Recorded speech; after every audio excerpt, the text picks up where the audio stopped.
My cats are sick of winter.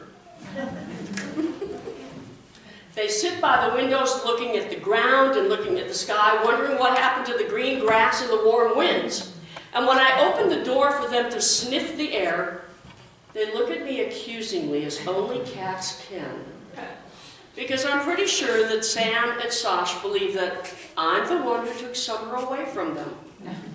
And when Sash does go out on the porch, she stares at the bushes looking for a mouse to catch.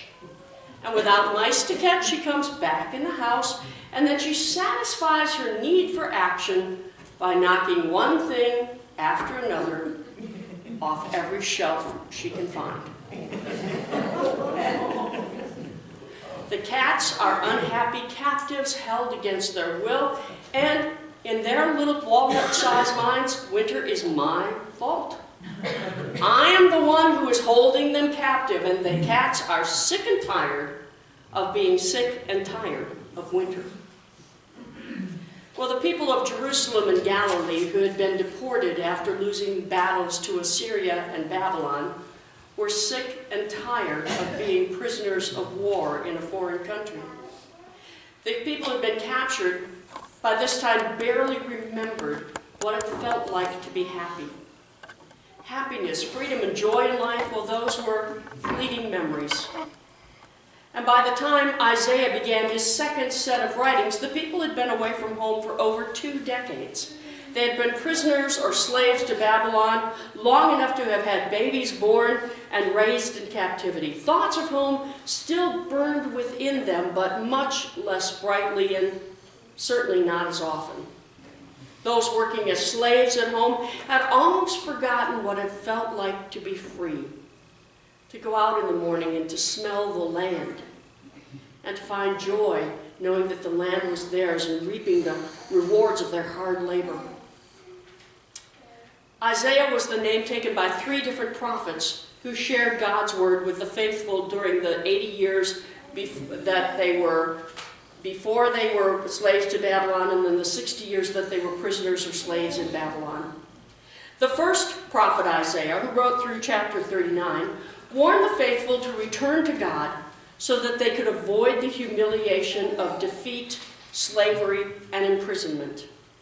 But the people didn't listen, so Babylon defeated the armies of Jerusalem, came in and literally reduced the temple to dust, took the leaders into captivity, and gave the rest of the faithful as slaves to those who received the newly conquered lands. The second prophet, Isaiah, beginning in chapter 40, began writing after the leaders had become captives, and his purpose was to offer hope to the captives. In the midst of their sorrow and humiliation and imprisonment, God wanted the captives to know that the God of Jerusalem, the God of Israel, was stronger and more powerful than any of the deities in Babylon. Isaiah wanted the prisoners to know that the God of Israel had not been defeated.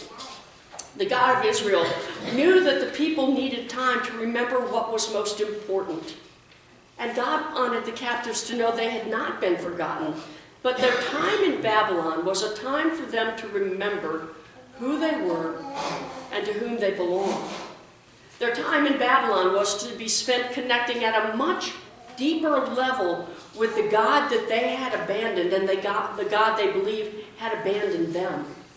Their time in Babylon was like a timeout given because of their rebellion against God. And by the time 2nd Isaiah wrote, the people were sick and tired of being sick and tired. Now, 2nd Isaiah wrote to those people who were sick and tired. He wrote to the people who felt absolutely helpless. He wrote to those who believed that God had abandoned them. He wrote to those who felt like they were being held captive by life. Let's face it, when we are feeling held captive by illness or pain, it's pretty easy to feel sick and tired.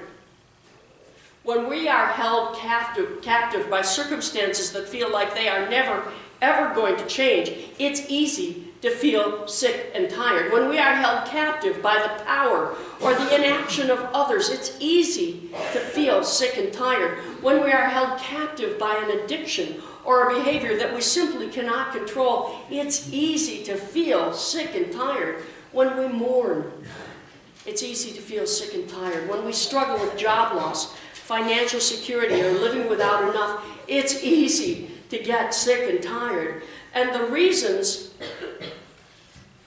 for being sick and tired could be a worry about the future for ourselves, or our children, or our grandchildren, or our nation, or our world. There's a lot out there to feel sick and tired about. Isaiah wrote to those who feel sick and tired. He wrote to the captives, and he wrote to us today. Because let's face it, we all have days when we're just sick and tired of being sick and tired.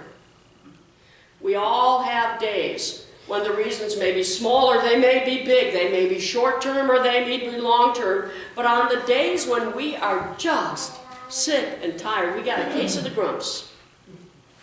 Isaiah's writing speaks to us.